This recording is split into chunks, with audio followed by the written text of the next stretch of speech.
ایک گاؤں میں ایک لکڑہارا رہتا تھا جو اپنی شاگرد کے ساتھ روز جنگل سے لکڑیاں کاٹ کر شہر میں فروخت کیا کرتا تھا۔ ایک دن لکڑہارا اپنی شاگرد کے ساتھ لکڑیاں کاٹ رہا تھا کہ اسے ایک شیر کے دہاڑنے کی آوازیں سنائی دینے لگیں۔ لکڑہارے نے غور سے سنا تو وہ آواز کافی قریب سے ہی سنائی دے رہی تھی۔ لکڑہارا اور اس کا شاگرد ڈر کر ایک درخت پر چڑھ گئے اور کافی دیر تک اسی درخت پر بیٹھے رہے۔ کچھ دیر بعد ایک شیر اپنے منہ میں ایک ہرن کو اٹھائے اسی درخت کی طرف چلا آ رہا تھا۔ لکڑہارا اور اس کا شاگرد کافی گھبرا گئے اور چپ چاپ اسی درخت پر بیٹھے رہے۔ اس شیر نے اسی درخت کے نیچے بیٹھ کر اپنے شکار کو چیر پھاڑ کر اپنی بھوک مٹائی اور باقی بچے شکار کو وہیں چھوڑ کر چلا گیا۔ شیر کے جانے کے بعد ایک لومڑی لنگڑاتی ہوئی وہاں آئی اور اس بچے ہوئے ہرن کا گوشت کھانے لگی۔ جب لومڑی نے خوب پیٹ بھر کر کھا لیا تو وہ بھی وہاں سے چلی گئی۔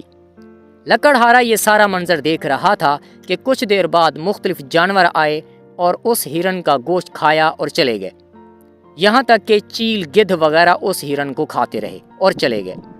جب شکار ختم ہو گیا، اس کی ہڈیاں بھی باقی نہ رہیں، تو لکڑہارا درخت سے نیچے اترا اور اپنے شاگرد سے کہنے لگا، میرا رب غفور الرحیم ہے، اس نے ایک شیر کی بدولت کتنے جانوروں کو گھر بیٹھے بٹھائے بآسانی رزق مہیا کیا۔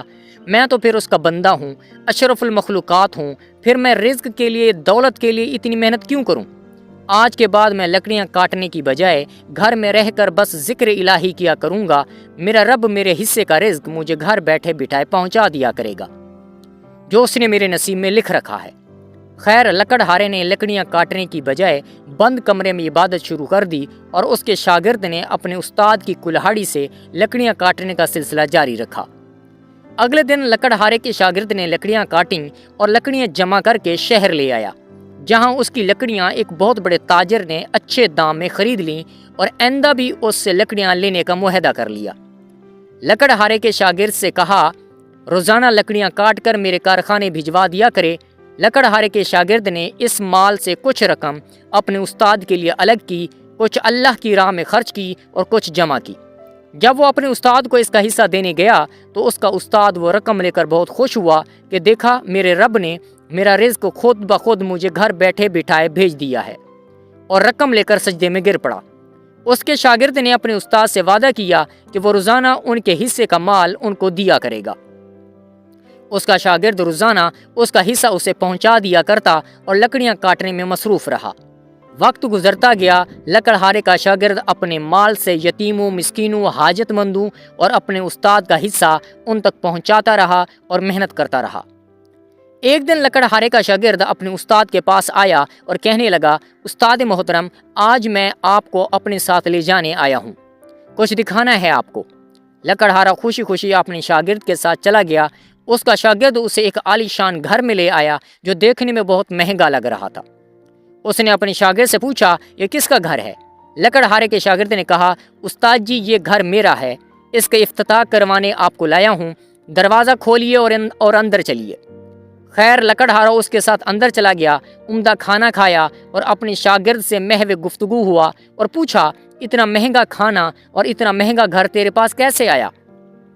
اس کے شاگرد نے اس سے کہا، استاد محترم، یہ سب آپ کی اس کلہاڑی کی بدولت ہے جسے آپ جنگل میں پھینک کر چلے آئے تھے، اور میں اسی کلہاڑی سے محنت میں مشغول ہو گیا، محنت بھی کرتا اور عبادت بھی، محنت سے کمائے پیسوں سے آپ کو بھی حصہ دیتا رہا اور اللہ کی راہ میں بھی خرچ کرتا رہا اور پیسے جوڑتا بھی رہا، اور انہی پیسوں سے گھر بھی بنا لیا، لکڑی کا کارخانہ بھی بنا لیا۔ لکڑہارا واپس اپنے گھر چلا آیا اور خود کو کوسنے لگا، رونے چلانے لگا، رو رو کر کہنے لگا، خدایا، یہ کیسا انصاف ہے، تو نے میری ہی کلاہڑی سے میرے ہی شاگرد کو اتنا کچھ عطا کر دیا اور مجھے کچھ نہ دیا۔ کاش وہ کلاہڑی میرے پاس رہتی تو آج میں مالدار ہوتا۔ لکڑہارا ابھی رو رہا تھا کہ آواز آئی، تو نے اپنا رستہ خود منتخب کیا ہے، تو کیے کرائے شکار سے سبق لے کر اپنا رستہ منتخب کر کے کسی شیر کے انتظار میں رہا، جبکہ تیرا شاگرد نے شیر سے متاثر ہو کر اپنا رستہ منتخب کیا اور شیر بن کر اپنا رزق بھی کمایا اور تیرے جیسے بھوکے شکاریوں کو بھی کھلایا۔ اب صبر رکھ، شکوہ نہ کر۔ دوستو، عرض یہ کرنا چاہتا ہوں کہ محنت کا دامن کبھی مت چھوڑو اور حق حلال کماؤ اور محنت کے ساتھ اپنے رب کی عبادت بھی کرو، کیونکہ وہ خالق ہے، عطا کرنے والا ہے، تمام تر عبادتوں تعریفوں کے قابل ہے، سجدے کے لائق ہے۔